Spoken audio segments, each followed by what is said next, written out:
All right, after losing one Midlands derby this week, are West Brom about to lose another trip visit of Birmingham this weekend? And we are delighted to preview the whole game with our Baggies fan Dan. Good evening, Dan. Good evening. And our resident blue Adam. Good evening, Adam. Good evening. We're going to talk about West Brom first. If that's okay, Dan. Yeah. We're going to talk about crowd trouble. We'll talk about Wolves. We're also going to talk about Callum Marshall, Fellows, and rumours around Alex Palmer with Celtic bidding as well. I know you won't want to talk about the Wolves game first off, but can we?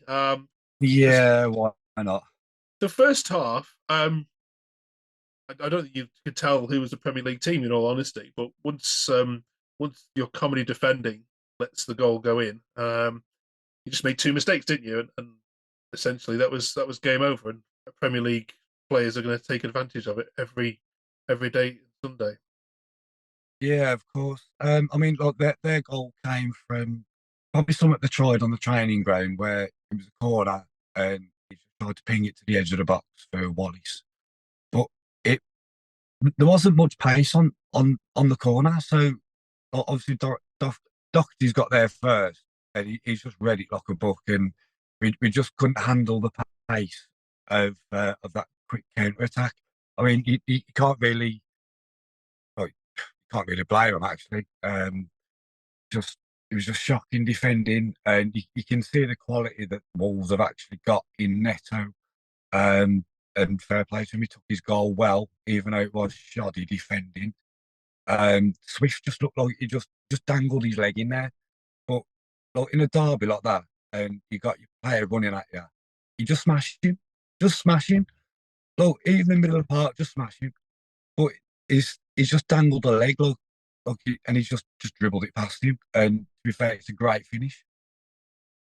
Um, you don't have a good record against Birmingham either, so are we starting to see a bit of a pattern here? Because whilst good going forward, there has been games like the one where there has been some comedy defending. Does it worry you going forward, in particular this game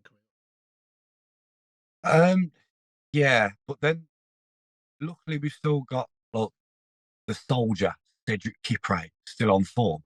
But I don't know where he was for Wolves' goal.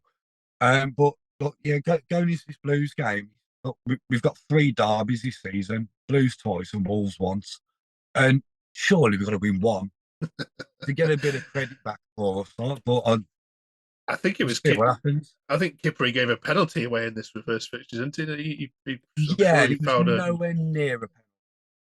It was a joke of a decision. Absolute joke of a decision. Sure, Bakuna scored a penalty this game. All right, then let's talk about transfers then before we chat about Birmingham and Callum Marshall, West Ham. Now yours. Happy with that? Yeah, quite happy. Like, I think it's a better signing than Andrew Wyman. Actually got a bit of youth in the side now. Yeah, I'm looking forward to seeing what he does. Yeah. And then Fellows signed an extension or signed a new contract to keep him there for 2027, I think.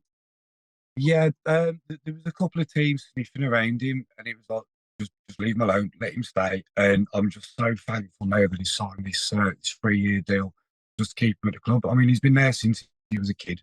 He shipped him out on loan last season, Crawley Town, and he actually done pretty well there. And he's come back, and this season he's just been phenomenal. Just the confidence in the lad, and he's just got no fear, taking on players. Great cross on the ball. He's quick as well, so he's definitely going to be one for the future. Yeah. And then there's rumours that Alex Palmer may be having a bid put in for Celtic. What's your view on that? If that's Yeah, definitely well, true.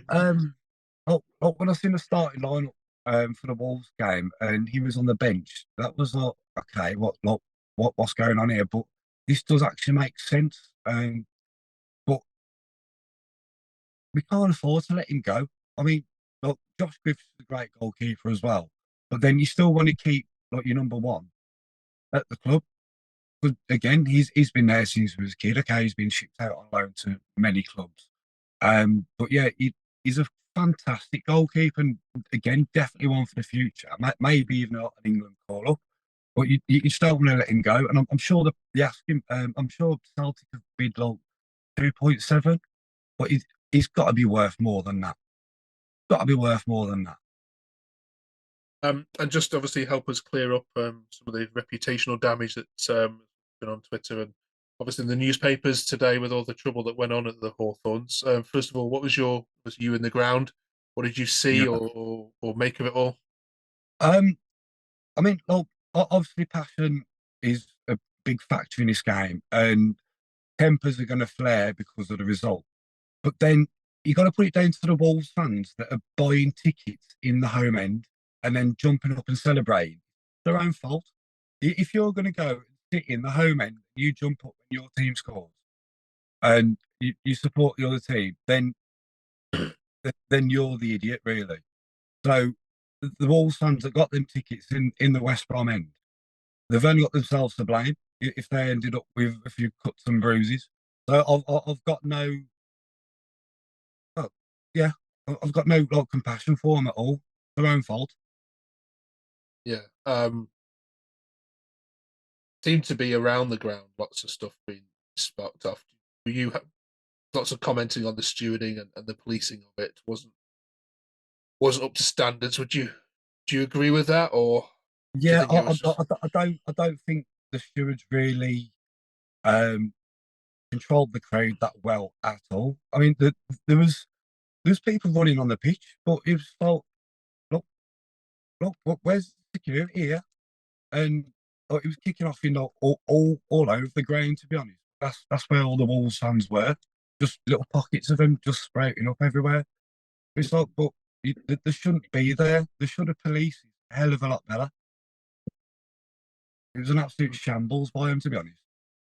yeah, it's I know it's a cliche. It's not what we want to see, but actually, we love a good ruck, don't we? I Oh, don't of course, yeah. when I ITV talk, showing us the goal 7 times over. I just wanted to see a Wolves fan in handcuffs being marched off the pitch. Yeah, oh, it was brilliant. But yeah, it's a proper derby, isn't it? Yeah, That's that is a proper derby. yeah, it's just like when Villa played Birmingham, isn't it, Adam? It's it's there is just a pure, That's unrivaled the main hatred.